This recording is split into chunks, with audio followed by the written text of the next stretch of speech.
Hi and welcome to my workshop. If you've seen my previous videos, you probably can tell that I'm dressed a little bit different. I usually enjoy wearing a tie, sometimes suspenders, matching a bit my outfit. I tend to have fun that way. It's something that I just enjoy. But this June has started in a very hot weather. It's an extremely hot summer. So I'm just wearing what I would like to call my summer outfit, let's say. So a shirt, sometimes polo, and shorts, which is not very typical, even sandals sometimes. But now let's get into the reason why we're here. We're going to start working on this Giuseppe Guarneri Filius Andreae model, or at least inspired by him. And we can start by either making the joints or preparing and gluing the blocks to the mold. I'm probably going to be doing both simultaneously, but for this video in particular I am going to be focusing on making the joints. Also, you can probably tell that I'm using a different camera than usual. That's just because I need to be a little bit faster with the editing. So let's get started. If I want to make good joints for the cello, the first thing that I have to do is not starting by making the joints, if not by sharpening the blades of my planes. I already did the work with the Tormek, which is a big machine which helps saving a bit of time for when I have to do some big sharpening. So now I only need to work with the stones.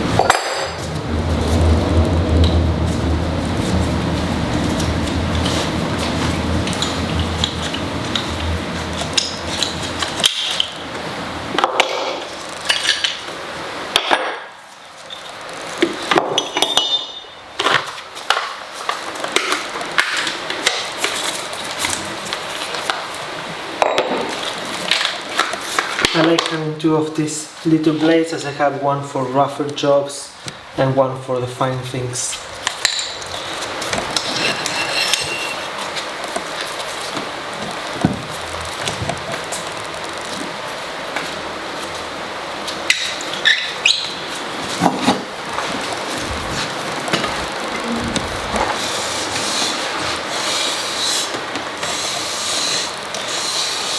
You're lucky that I already did all the work with the Tormek, because that way I'm saving you of hours of footage of me sharpening with that machine.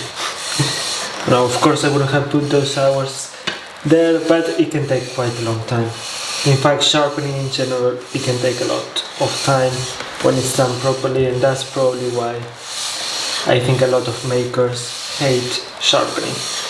So sometimes it can feel like you're not really doing much progress, although of course it is a big part of the progress having your tools sharpened.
Right, so now I finish with the sharpening, which is really very important, because if not, when working with the planes, I'm going to get some dents on the surface that I'm going to be joining, and that's really not good. It's going to prevent having a perfect joint.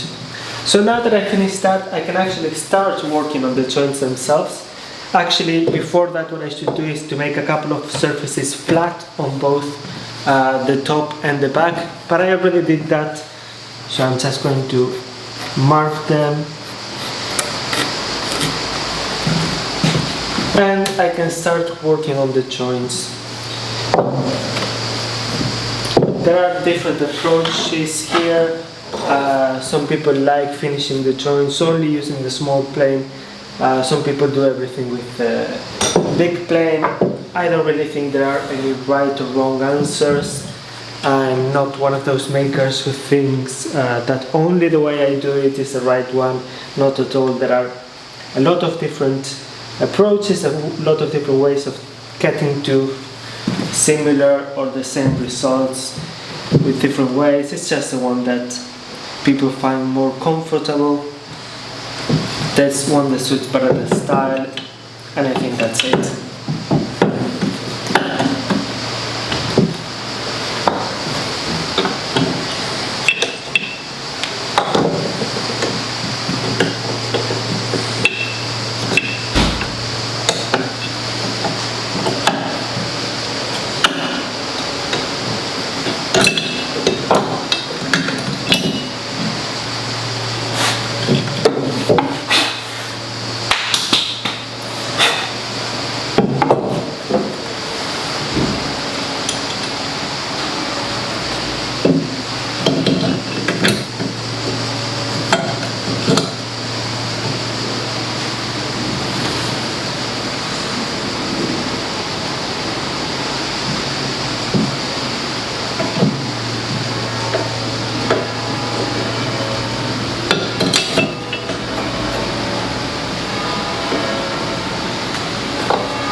So now when I put the two pieces together, I want to make sure of a couple of things.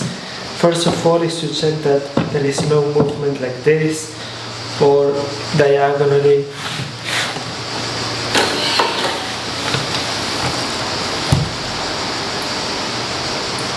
I also of course want to check how everything closes. Some people like leaving a big gap in between, some people prefer making it perfectly flat.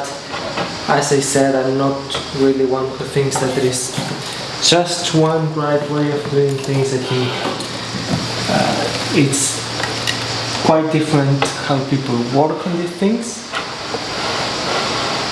And usually the people who leave more of a gap, they tend to close the clamps later with a bit more pressure in the center. So it's a different approach.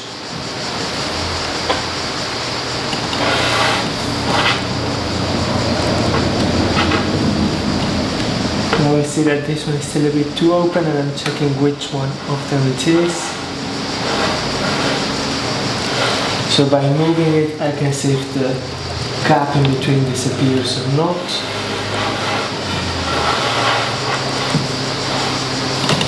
So it's this here.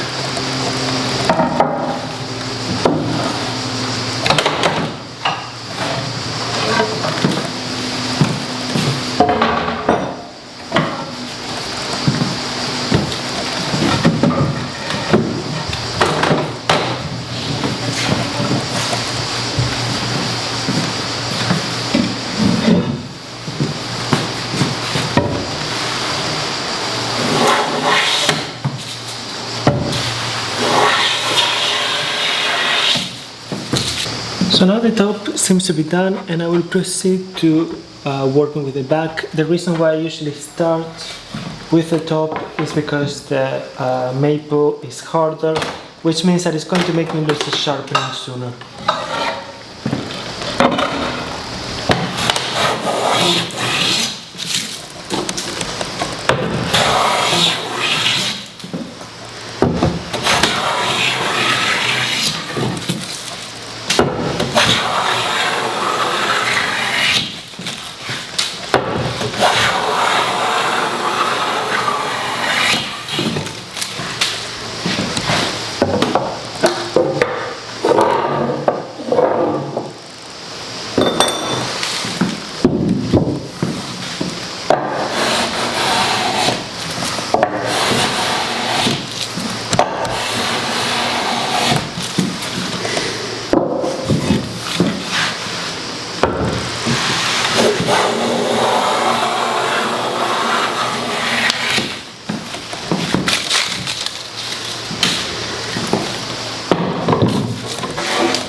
Okay, so there was some work behind the scenes now, actually quite a lot, but I decided to switch the camera off because if not it would be eternal.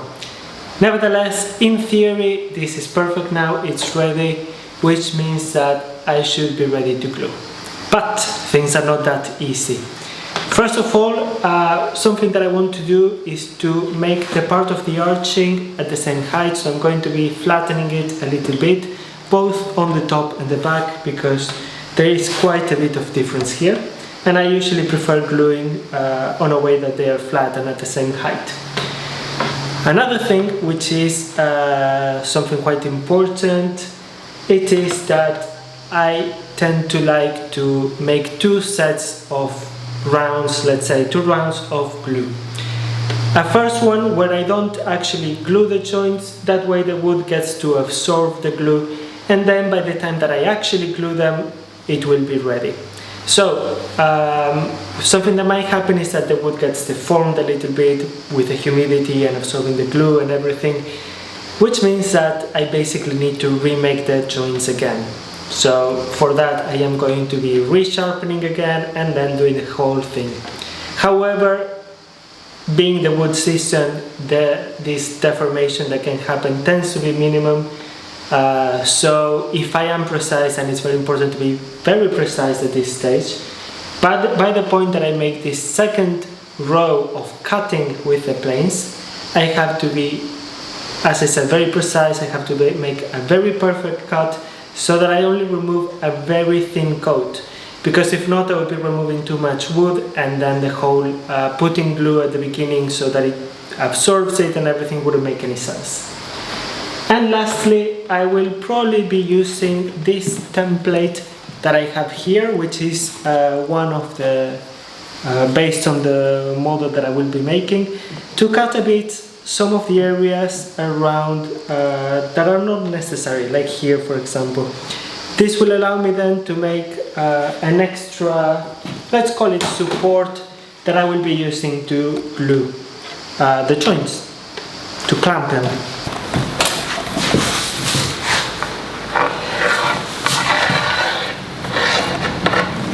Here.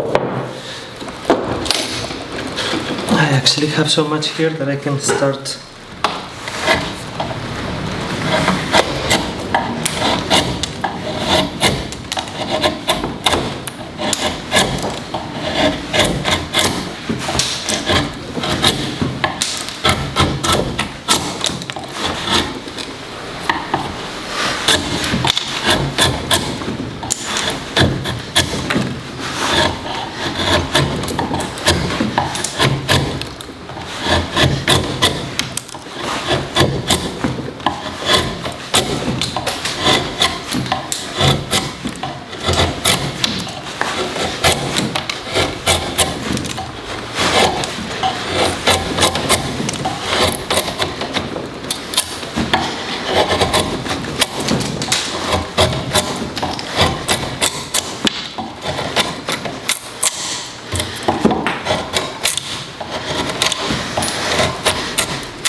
I will mark this one, but I will actually not make it for the back. I will do it only for the top, just for the type of clamps that I will use to glue this.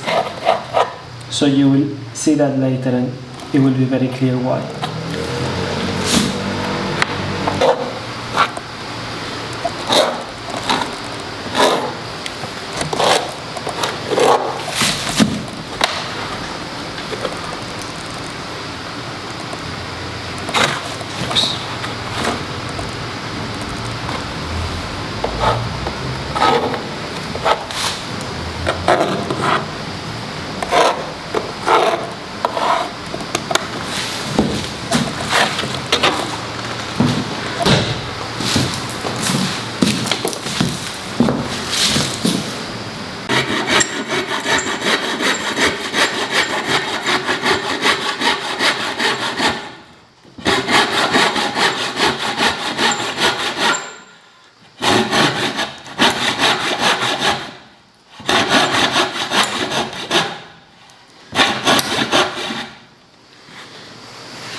Now while I wait for the hide glue to get ready, which I prepared last night because hide glue has to be extremely fresh, I am going to be putting these blocks of wood, which let's call it a support for the extra clamps that I want to put. I'm going to be placing them on the side of the arching, and for this I am going to be using tight bond. I'm not going to be using hide glue for this because it's something that I want to remove later on. So the important thing is that they have to be aligned on both sides, so I need to get the other piece.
Usually for this one I want the glue to be a little bit more liquid than usual, because what I want is for the glue to penetrate and not to actually glue. So If it is a little bit more liquid, it will probably penetrate a little bit more.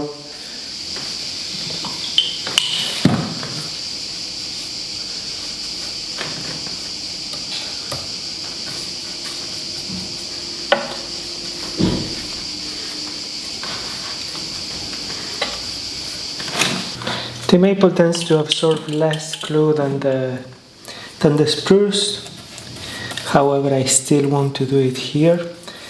And after this, I only need to wait a couple of hours, a few hours, until the glue gets dry. And then I can actually do the actual joints and actually do the proper gluing and joining of them.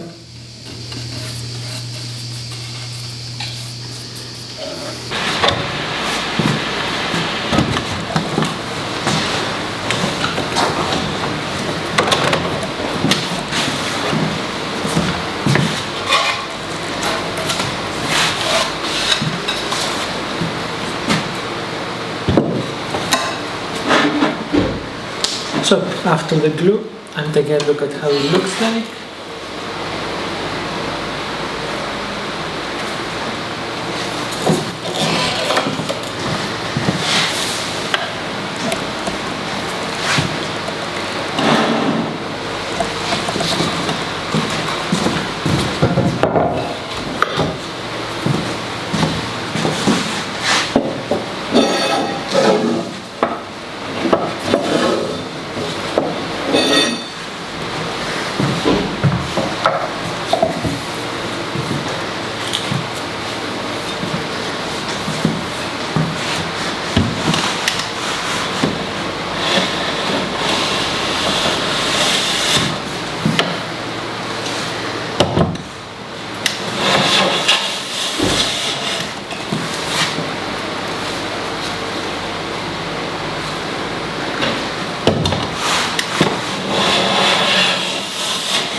So this one is ready. As you can see, that's it. It was just a couple of touches and I had to be very focused, very concentrated and very careful.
Oops.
Okay, this one is good to go too.